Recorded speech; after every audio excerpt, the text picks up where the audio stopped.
Hello,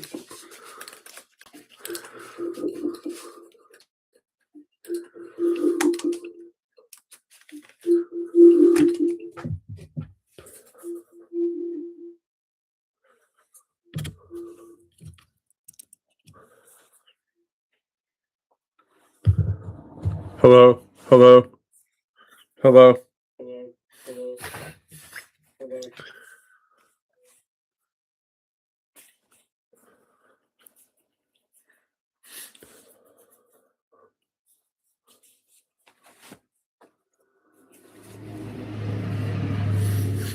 hello.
All right.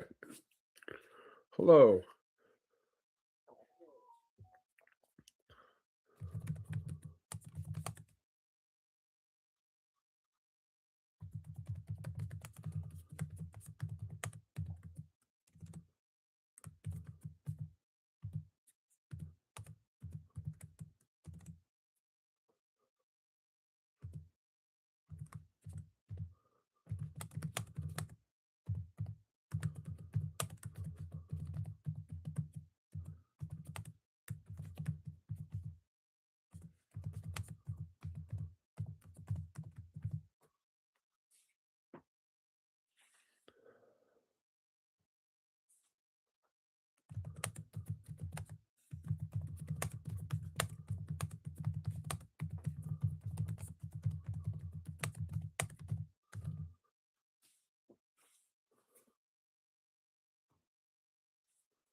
Hello, hello.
I like that.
Hello, welcome to Talks with Tyke today.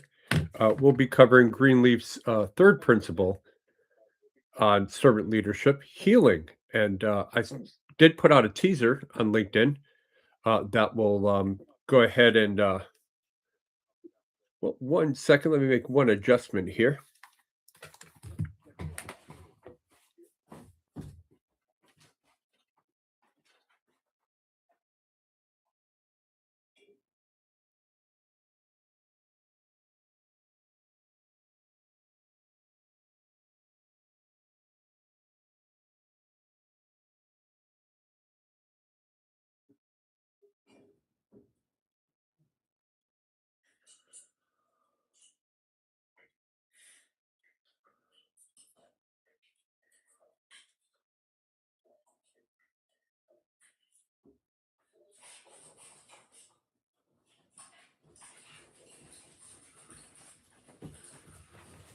Oh, so thanks for your patience. So, a couple of quick adjustments. But I wanted to say hey, we've already talked about the number one principle from Greenleaf, and that was listening. And then we had a session on empathy. And today's session will cover healing in the workplace. And I really think this is like a triad in a sense where if we can listen well and we can empathize with what we're hearing, um, the next part of that is how we can put those two components to work with healing. So if we're good at listening and maybe we understand about how to apply our empathy, um, that'll go a long ways when it comes to healing. So today's talk is going to be structured around a PowerPoint presentation on healing. There's some really interesting things here, and I think you might get something out of that. So we'll play that presentation here. It's 8 or 10 slides or so. Uh, but a couple of them I found to be real exceptional. And I think you might feel the same way once you see it. It's almost hard to believe that these numbers are what they are, but they're either from BLS or another organization, and they're really worth seeing. So without much um, else to get through, let's get to that,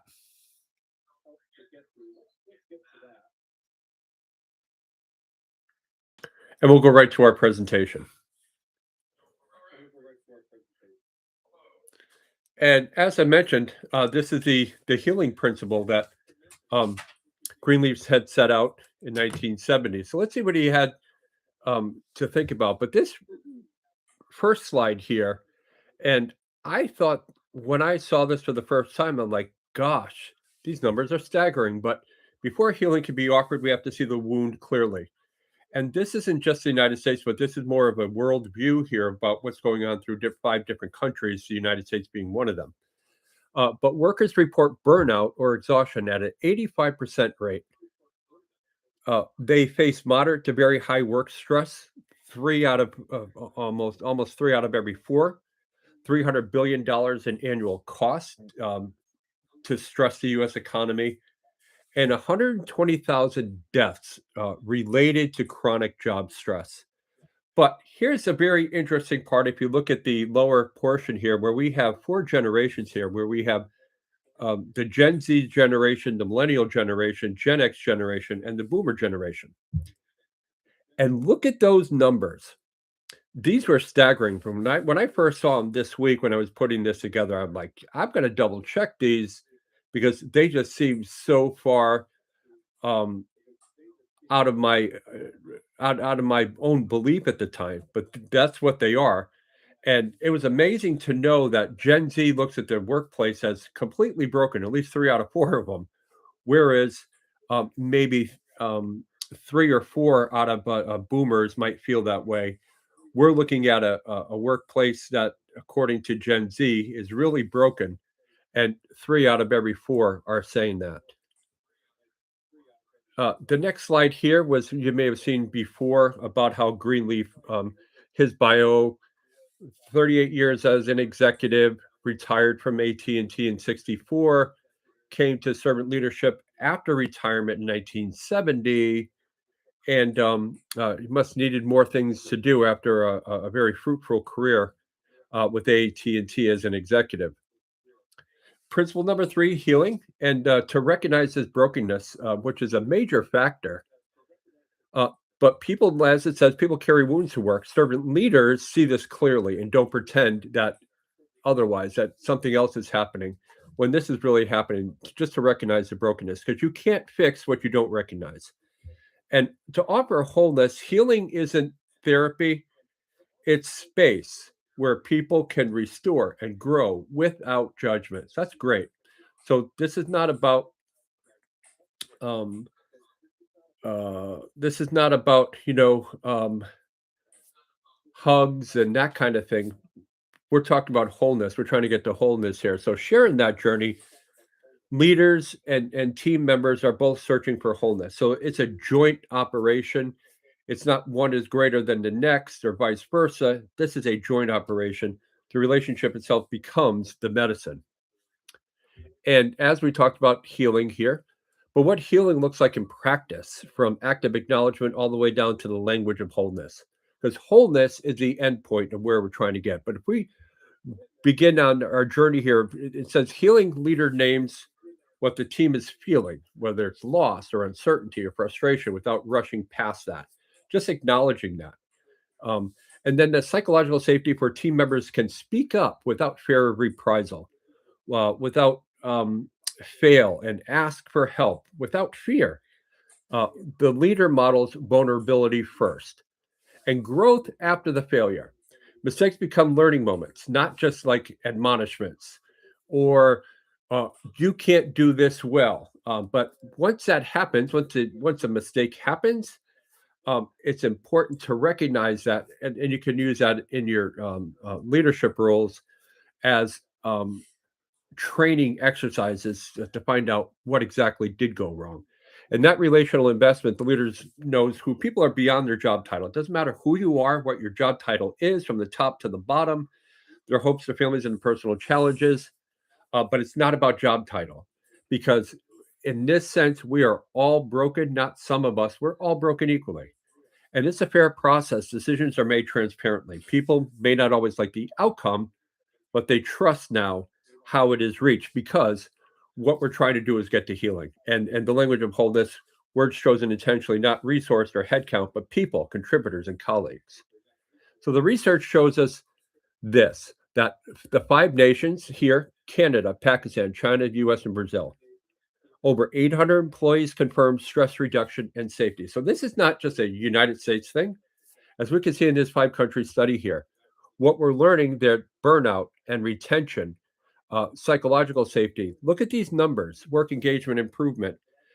These are staggering numbers. And the good news is can all be fixed with a healing approach. But again, this is not a single item approach.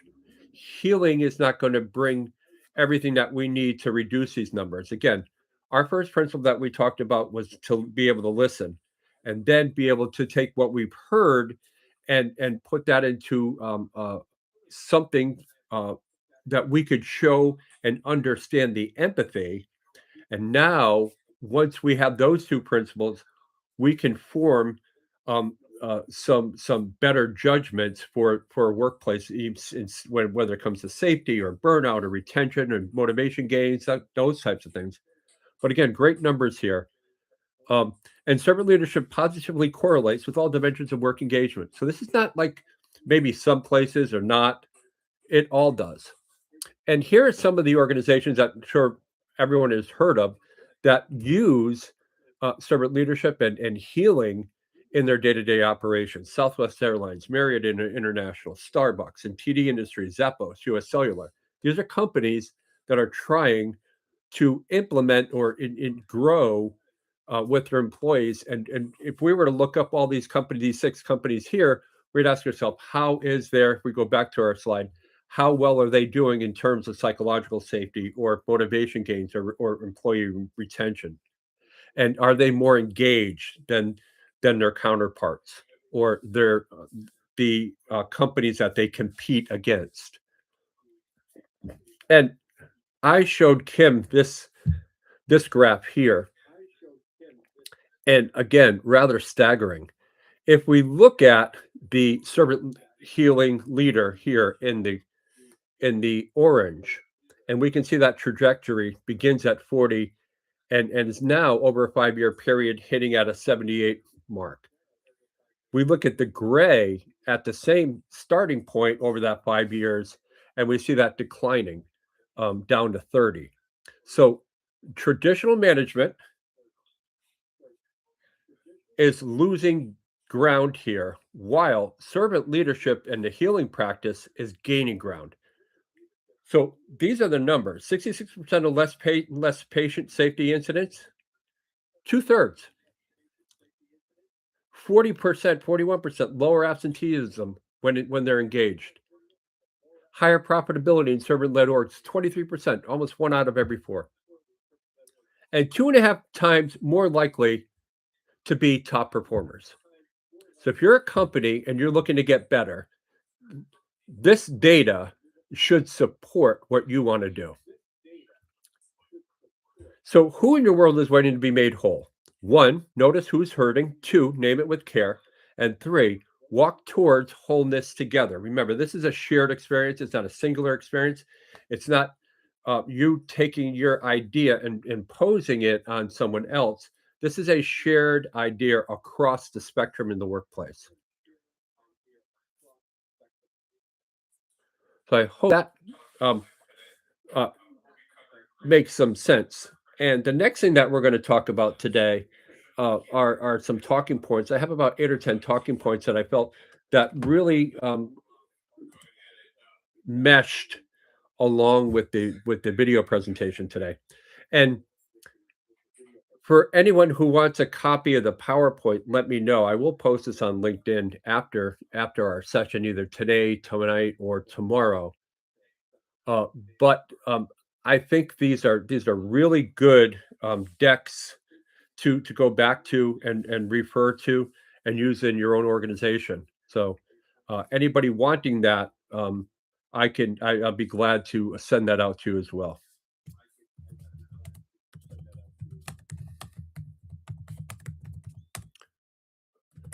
And I'll make a note on here and I'll put it in the channel. Send decks to anyone who wants one. Okay. So on the first talking point today, uh, the word or the wound we don't name, the things that we don't say, but every organization has people carrying invisible weight, the weight that we don't see, whether it's grief or burnout, past failure, broken trust. We don't talk about it because work culture tells us not to talk about it.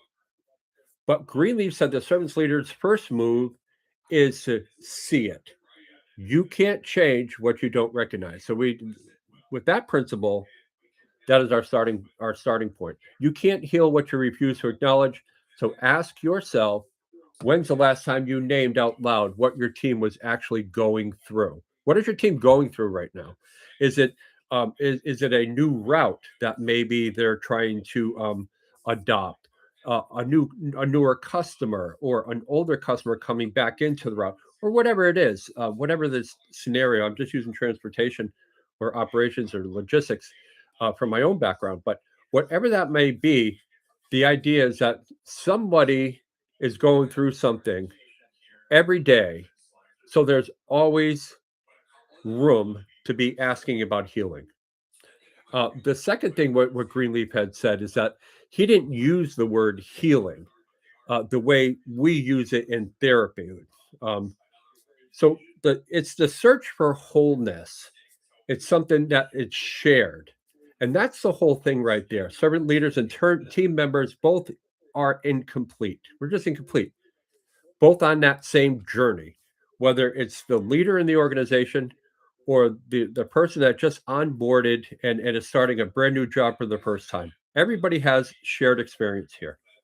It flips the hierarchy. So instead of thinking this top down, I'm going to tell you what it is, and then you're going to adopt that. No, we're going to start from an equal standpoint. And that equal standpoint is saying, look, we're all broken. It doesn't really matter. Your job title really has no effect on us whatsoever. You're not above brokenness because you're a part of that brokenness, and we're in this together. And the numbers they don't lie. They're not telling us something. Um, but here's a staggering number. In 2025, 80% of workers reported the burnout, as we saw on our PowerPoint. 85%, or exhaustion. They're exhausted from their job or burnt out from their job. Workplace stress cost the U.S. economy $300 billion a year. Chronic job stress contributes to roughly 120,000 deaths, as we heard, or as we went through in the PowerPoint presentation. And these aren't abstract facts. They're the cost of leadership models that produce results while destroying people. This is this is the quality of the work. The healing principle isn't soft. It's the most strategic thing in the room. Now, it doesn't get talked about much, and it doesn't have its own little space where you say, hey, let's take time out and try to address healing. But that doesn't usually come up. But healing is it's a leadership behavior. It's not a feeling. This healing is not a feeling. Some people hear healing and they think it means group sensitivity or we need more sensitivity training, but that's not it. It doesn't mean that. It means we're creating conditions where people can restore and grow. That's what we're doing. If you're a leader in an organization, what you should be thinking about is how can I use, for instance, healing to restore the workforce so we can be more productive and less stressful, which ultimately means costing the economy, costing our own companies money. That's good. These are good things.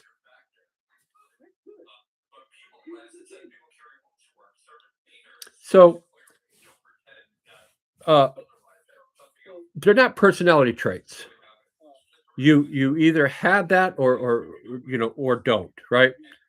So that 5-year divergence that we saw in the as the servant leader choosing healing and traditional management coming down and losing ground, which greater than 10 points over the course of the same 5 years. So if we were to probably do a 20-year trajectory on that, I don't really know what that would look like, but that 5-year span here has shown us a great deal. It's shown us that servant leadership goes up when we're practicing healing, and it shows traditional management practices from leaders going downward. Those are the facts. So it compounds year over year because healing creates trust. If you're looking to gain trust or in the workplace,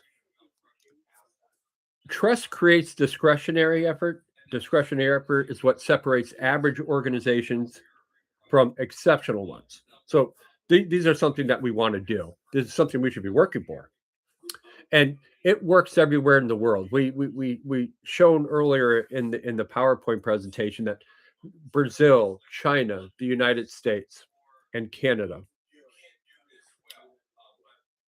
um, what that looked like, and Pakistan taking and 800 employees over those 5 countries, and this it was the same result, and that's a pretty good cross section of the globe. Um, of those 5 countries and 800 employees. Again, I was amazed when I learned that. But they found the same result. Servant leadership reduces stress. It promotes psychological safety, as we saw. It strengthens intrinsic motivation, regardless of what the culture is. A systemic review of 55 healthcare studies confirmed it builds committed workforces and improves patient outcomes. I don't know why, healing isn't a Western concept or a personality preference. It's a universal human need. So this is not restricted to the United States or China or Brazil, Canada, or even Pakistan. This is something that should be happening around the world, and it is. And these numbers support a cross section of 800 employees over those 5 countries. But the companies that you already know are doing this: Starbucks, Marriott, Zappos, um, Southwest Airlines. Jump on these companies. These are the companies you want to support. If you know that they're using these strategies, we would assume that their employees are better engaged, less stressful. This is reason to want to be able to help these companies in their efforts to do what they do best. And by the global companies that they built their competitive advantage on healing principle. And Starbucks called employees partners for a reason. Before it was even fashionable to do that. So Starbucks did that.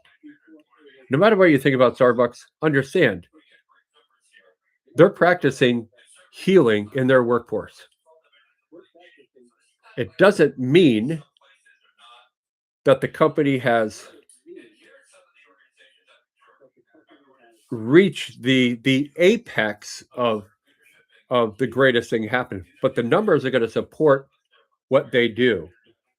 Um, So if you're a part of those companies, TD Industries, they mandate that servant leadership training for every manager. Every manager must go through servant leadership through a company like TD Industries.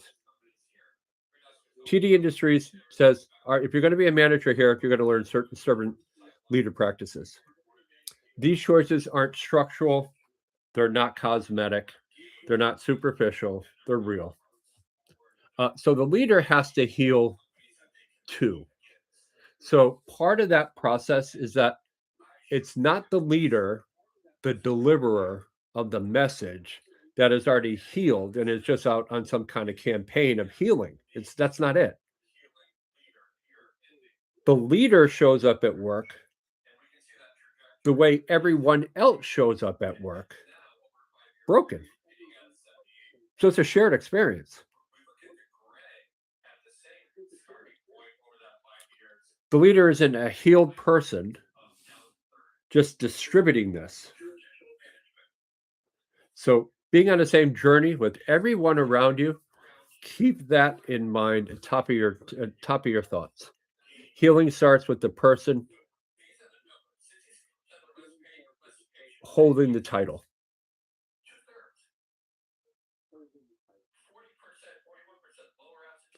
So whether you're a COO or an administrative assistant or a warehouse specialist or a phlebotomist,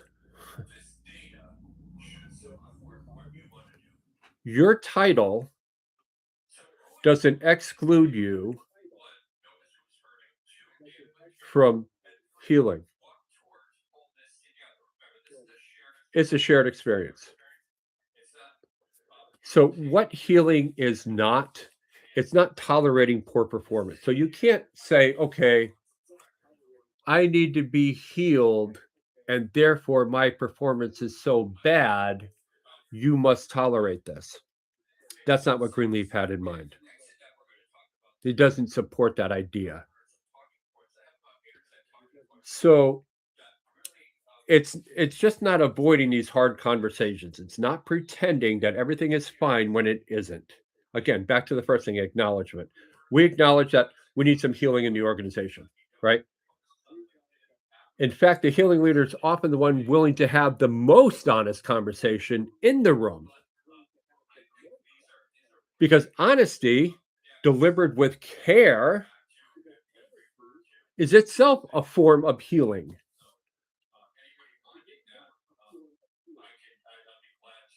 People don't need leaders who protect them from reality. They need leaders who walk into reality with them. Let that resonate.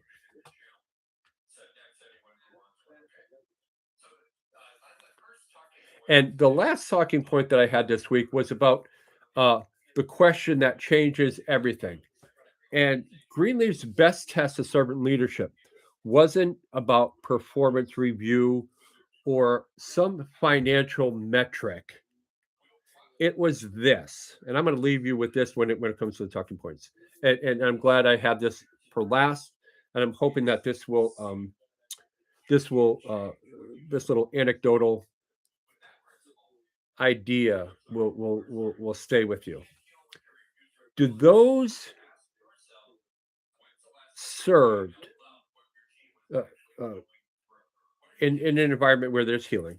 Do those served grow as persons? That's a a really good question. We're practicing healing here. Do they, while being served, do they become healthier, wiser?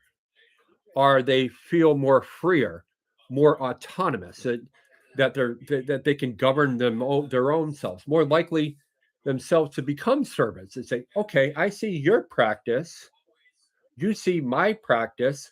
Maybe if I adopt what you're doing, I can show the next person how that works as well. So carry that question into tomorrow. Not did they hit their numbers, which I understand that because I come from a metrics background myself, and I use a lot of AI models. I use a lot of PKIs or whatever it might be in order to justify some high or highlight certain aspects of the work that's being done. So that's a portion of what I've done as well. But um, so not so much did they hit their numbers, but ask yourself this: are the people around you that you work with, that you interface with, or that you see from a distance or you hear, are those people becoming more whole as a result of corporations and businesses that incorporate this type of this type of principle throughout their organization? That's a fair question. That's the healing principle in practice. So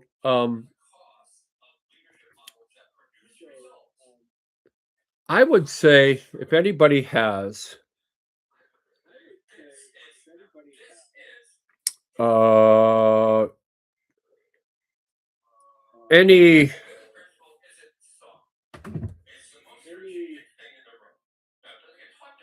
stories, personal stories, knowledge of, or understanding of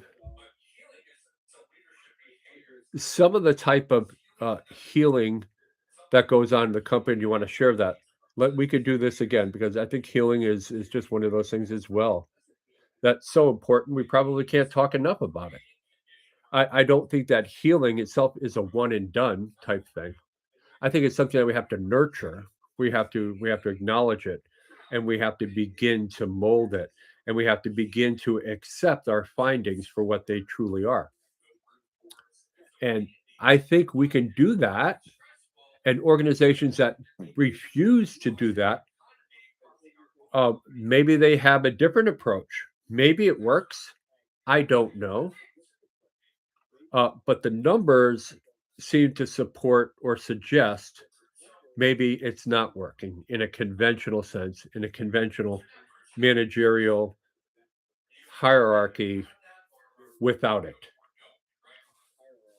So I hope today's talk has been enlightening. I hope you've learned something about healing.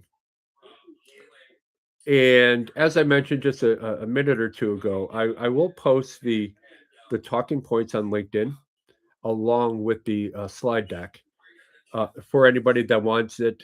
But and you can always email me as well. If you need a copy of that, I'd be glad to send it out to you. Just give me your email address or a place to send it, and I'll be glad to do that. So thanks again for joining us with Talks with Tyke. This is something I'm getting used to and hopefully getting better at. Um, and I think for from my own perspective, it's helping me to understand this um, much more than just being passively integrated into my life. I can be at the forefront of it right now, talking about it, learning more about it, and finding ways and means to deliver this kind of this kind of behavior for the workforce because everything every the data suggests that we can mitigate a lot of these things simply by just learning to do it. We don't need a PhD, a doctorate degree in something. So thank you for showing up today, and I'll see you next time. We won't have our talk on Thursday. I do have an engagement on Thursday, so we will pick up again on Monday. And I'm not really sure what we'll talk about on Monday yet because I like this idea first of listening and then using empathy and then providing healing as like a triage kind of way to understand Greenleaf's servant leadership. So those three principles I just felt were core. So now it will be just a selection process to maybe continue with some servant leadership principles. There's certainly more to talk about. Uh, uh, yeah, for sure. But we can. I'll pick up something for, and we'll can always discuss that on Monday. So again, thanks for coming to talk to Tyke today. Thanks for everything, and we'll see you next time.